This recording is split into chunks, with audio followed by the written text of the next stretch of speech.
Men have a purpose, and a purpose in life, they harness more masculine solar energy. So when it creates more discernment in terms of females. So I don't know your personal life, but I'm guessing from the start of your path to where you are now, yeah, you have a lot more discernment when it comes to females. A female can no longer throw herself at you and you'll kind of be like, nah, I'm not bothered. And that's because, yeah, you've garnered solar energy. Yeah. Men who garner solar energy based from their life spiritual purpose, yeah, which can be in anything, they become more disinterested in women.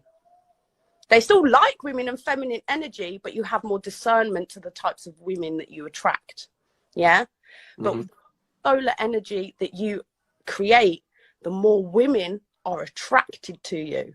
And it's nothing to do with like how you carry yourself. It's a subconscious thing that is activated in women. Doesn't know that she's consciously attracted to you from that thing. You know what I mean? It's like unconscious. So, okay, for example, let's change it around. Yeah. Feminine energy is attractive to men. So if we come from a masculine perspective, yeah. Okay. You are attracted to feminine energy. Yeah. Feminine is, and it's not in how she looks. It's not in how she like carries herself. If anything, it's in her own radiance that she projects out. The more feminine she is, the more masculine you feel.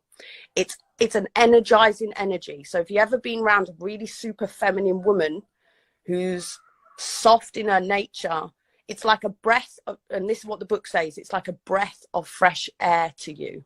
Yeah. You can either have a warm, hot woman, a hot feminine energy, or a cool feminine energy. And depending on what's going on in your life, say if your life feels stagnant, yeah, and you're kind of bored, then you need a hot feminine energy. It's normally a fiery woman. She gets you going. She gets you feeling energized.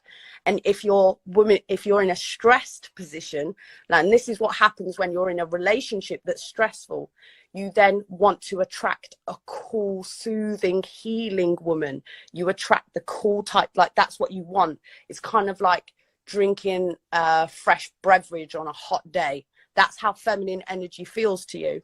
Now I understand how the male perspective is of feminine energy, but because of our society, men play down to arousal. It's not just arousal.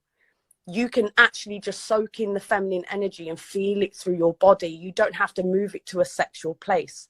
Do you know what I mean? Superior man is, if a man always moves to the place of arousal every time he's around a feminine woman, he's a weak man. Man needs a woman to ascend spiritually. He does, because she holds spiritual gifts within her that he gets to access through his love, and it can only be accessed through love. Yeah. And I don't know whether you've heard about sperm retention. Have you heard about sperm retention and the practice of sperm retention? A man can choose whether he's able to practice this. And how you practice it as a man is when you have a wee, yeah, I'm sorry for like too much information, muscle that stops you from weeing, it's classed as the male pelvic floor. Yeah. You exercise that muscle. And when a woman is on top, your partner, by the way, because you can't just do this with any woman, your partner, and you are able to kind of, it's a tantric practice. You can basically ascend to different higher consciousness levels of orgasm. Yeah. And that's where you can actually experience enlightenment. Yeah, women can come as much as possible, and it's okay for women to come. But if a man comes, he's drained afterwards. So when it comes to a relationship, a woman, no matter what woman you are with, she will consistently test you and your masculinity for the rest of your life. That's a woman's nature. It's a divine nature to basically test whether you are masculine enough to lead with love. This is why women will continuously get into moods, and it's on the masculine's responsibility to push through her moods with love, because she's a representation of the world. How he treats her is how the world will treat, how you will treat the world, and how you fail or pass with her is how the world will give your gifts back to you or not. The other side of it, a woman can always unconsciously tell whether the man has cut off her solar energy, like the sun and the moon, sun being masculine, moon being feminine. She's a reflection of her man. If he cuts off his light, she knows automatically. So you know, when you have sex with a woman, you're not feeling it afterwards. She knows. She don't know how she knows, but she knows her energy has been cut off. And then she starts turning into a dark moon, which is hence why she starts to get moody. She starts pushing you. She starts testing you. And that's when she starts to get more annoying, because darker and darker and darker she gets, the less radiant she is. When you have sex with a woman, yeah, and you're not fulfilling your role and leading with love, you cut off your solar light to her. No, I know. But what if it was because of her that I've cut it off? Is my point. But this is the point. To test your masculine energy in this world, it's her divine nature to test and to push you. If you decide then to cut it off, yeah, because you're like, you can't be bothered, being scared to be called crazy. That's what men love about women, is the fact that you don't understand her, and that the more she's a bit mad and a bit crazy sometimes, and you can push through it, it actually grows your own masculinity. But if you're creating a society of masculine women, you are creating women who don't know how to handle their emotions and the beauty of their own emotions. Because, okay, if we compare the 1950s to now, and I believe in equal rights and whatever else, but what we're doing is we are taking femininity and making it masculine. And what we're finding is women are so much more uncomfortable with their own emotions, what they're feeling. We're having these rises in depression. And this is because women are not used to their emotions anymore. It's their divine nature to be led with love and emotion. So why are we cutting it off and going, oh no, I'm acting crazy? But let's say the person that I was with at the time was in a masculine space. They're not supposed to be like patient and stuff. They need to act.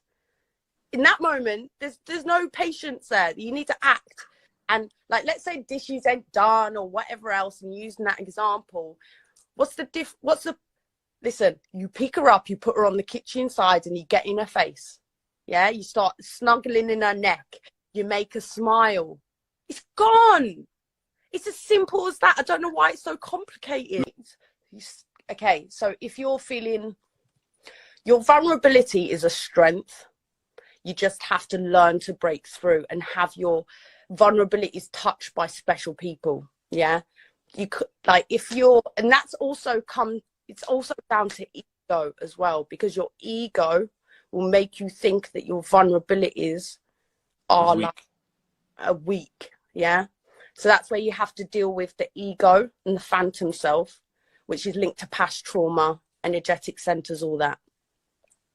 But then you also need to deal with how to get in touch with your emotions, because people who have vulnerability issues are normally disconnected from their emotions, and they're in very self-protective mechanisms. So if you have vulnerability issues, you're disconnected from your emotions because you probably had a past experience that was so painful, it created a kind of egoic pathway to self-protect you from experiencing that again.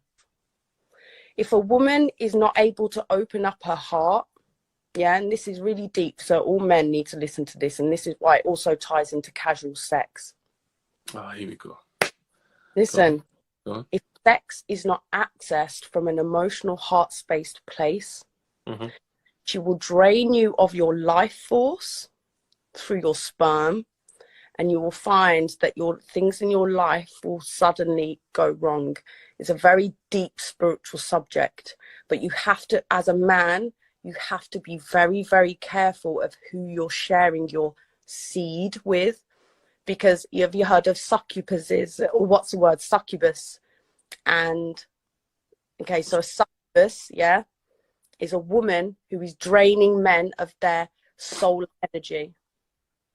She's not emotional. She's not emotional. She's not in her she's in her masculine space. And the signs are, okay, so for example, yeah, you're in a and this is when they'll search you out as well in this space. When you're in a relationship, yeah, and you're garnering solar energy, you become more attractive to women. Women approach you a lot more, yeah. And the public and materialism and money, it's all feminine, yeah, it's all distraction. Because you have to remember, at the start of this conversation, you harness solar energy from the start because of your purpose. Everything in the world is trying to distract you from your purpose. So the more that you garner your solar energy, the more attractive women, more feminine women, more money tries to distract you, and all of this. So your divine masculine energy is supposed to discern what's good and what's not. But there will be this one woman, yeah? There could be one woman who is the biggest temptation, like Adam and Eve. And this way, if we pull it back to Adam and Eve and the apple and the tree of knowledge and all that stuff, I actually put it in my Instagram actually earlier. But if you fail, yeah, and you fuck that woman, she drains you automatically of everything that you have grown with the woman that has helped you grow it with. Now, let me land. The reason